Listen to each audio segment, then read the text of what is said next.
What's up guys, welcome back to HMHT. My name is Ben, your host of course, and when it comes to watchOS, Apple has finally released the official version of watchOS 7.5, and in this video I'm going to be showing you what's new and covering the update with you. Now for me, on my Apple Watch Series 6 that you are seeing here, the update size was exactly 106 megabytes, and that's because I was already on watchOS 7.5 beta. If you're coming from watchOS 7.4 or older, then the update size will be significantly bigger for you. And if we go into the settings of this watch just to see the new build number or the software changes that came with this update, you can see the new build number that we have, and it's 18T567. That's the new build number, and not a lot has changed in terms of the software changes. And now let's go on to the segment that I like, that most people like too, which is the new features and changes that came with watchOS 7.5.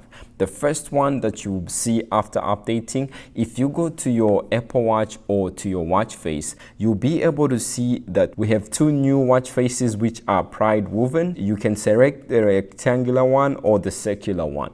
And if you select even the circular one or either the rectangular one, you can always go in and change your mind. But keep in mind that if you select the rectangular one, you can't be able to make changes. However, if you select the circular one, you get all these parameters that you can put in the top left, top right, bottom left, and bottom right. So the circular one can be customized more, and once you have either of these two watch faces set, you can actually be able to raise your wrist and it will be able to move around or do some maneuvers.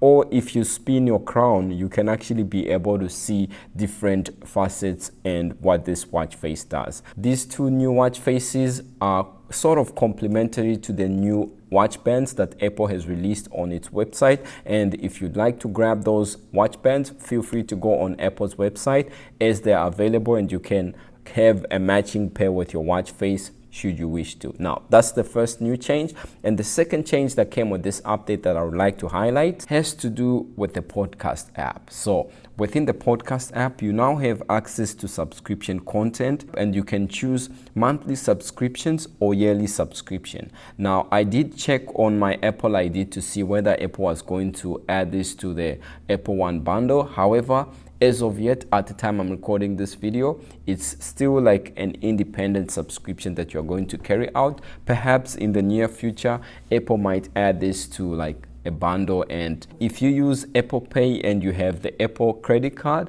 then I'll be happy to let you know that there have been updates to the wallet app where Apple Card allows members to track expenses, manage spending, and build credit together. So if you have like a group of members or a family and you want to enable family sharing with the Apple Card, then that is also supported within the wallet app of this watchOS 7.5. You can build credit together, and you can also track different spending for all the members that are in that group or that family. With watchOS 7.5, if you have the Apple Watch Series 4 or newer, you now get support for the ECG app in Malaysia and Peru. So those two regions finally get ECG. You can see that with time, ECG is becoming more and more available to more regions, so that's a plus. If your region isn't yet supported, then perhaps in the near future it could be added to the support list. Also, something else that might change with this update, since it's there on iOS 14.6, has to do with the way you'll be able to update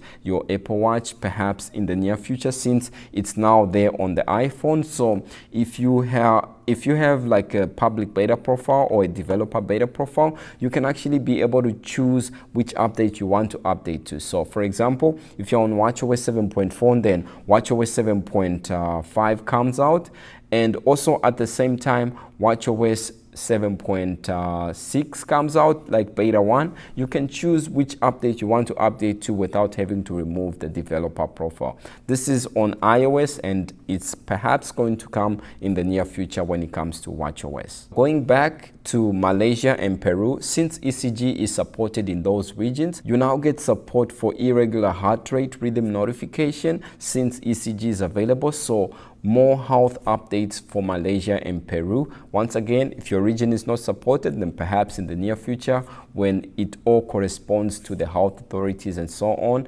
then it could be added. Now, those at the time I'm recording this video seems to be the new features and changes that I managed to find when it comes to watchOS 7.5.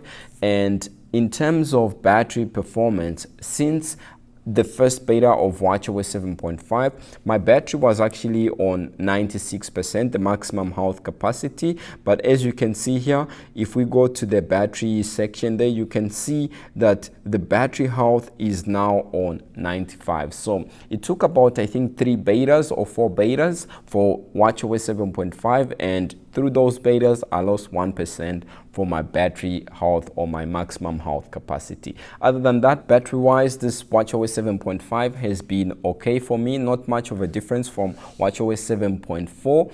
And let us not forget that WWDC is around the corner. It's going to take place June 7th to 11. And also, let's not forget that watchOS 7.6 is in its beta stages, which I'm covering on this channel too. So if you haven't subscribed, then a sub to the channel will be magnificent.